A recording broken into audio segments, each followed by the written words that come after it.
Shalom Aleichem. Alors, qu'est-ce qu'on a vu aujourd'hui dans le programme du dimanche? On a ramené un Rav Moshe Feinstein qui va dire un chidouche dans la compréhension de cette halakha. Il traite d'abord du cas d'une épouse, il a une question. Bien que lorsqu'il y a un Beth Knesset qui est majoritaire et qu'il y a un seul Beth Knesset dans cette ville, alors tout le monde doit prendre Shabbat, même la minorité, et donc même les épouses, même les enfants, etc. Tout le monde doit prendre Shabbat dans cette ville.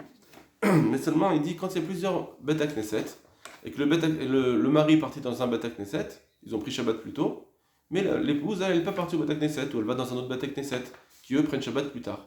Est-ce que cette épouse, elle doit prendre Shabbat comme son mari? Alors il a donné trois cas différents. Il y a un premier cas où la Kabbalah Shabbat qui est faite dans la synagogue du mari, elle est parce que vraiment ils veulent faire un minag, d'être moussif, de rajouter une Tosefet Shabbat, de prendre Shabbat plutôt un minag kavua fixe. Alors dans ce cas-là, eh bien c'est un minag, donc l'épouse elle doit prendre le minag du mari, et donc elle est assujettie à cet horaire avancé. Quand c'est une façon de prendre, quand ils ont pris Shabbat plus tôt, mais juste de façon exceptionnelle, c'est pour la halacha, parce qu'ils ont eu peur une fois, parce on aurait pu faire un problème de melacha, ils ont pris Shabbat plus tôt. Alors dans ce cas-là, hein, il dit que c'est pas un minag, et donc l'épouse elle n'est pas obligée de prendre Shabbat plus tôt. Et encore plus quand c'est un Kabbalah de Shabbat qui est fait dans cette synagogue, parce que c'est juste pour un confort, on veut manger plus tôt, on ne veut pas attendre la fin de la journée qui est très tard dans les moments, les jours d'été par exemple. Dans ce cas-là, comme c'est pas du tout un minag, l'épouse elle n'est pas obligée de suivre le mari lui est obligé parce qu'il est parti au Beth Knesset, mais l'épouse elle n'est pas obligée de suivre le mari. Dans tous les cas, par contre, de faire une melacha pour le mari, là peut-être qu'il vaut mieux éviter, bien que Meikaratin c'est moutard, dans les deux derniers cas.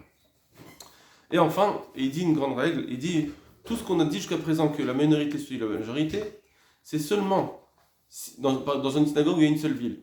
C'est seulement si le cas a pris Shabbat pour un minag halacha. Mais si c'est juste pour le confort, parce qu'on veut manger plus tôt, on veut se promener après, c'est des jours d'été, alors dans ce cas-là, peut-être qu'on pourra dire que la minorité ne suit pas la majorité.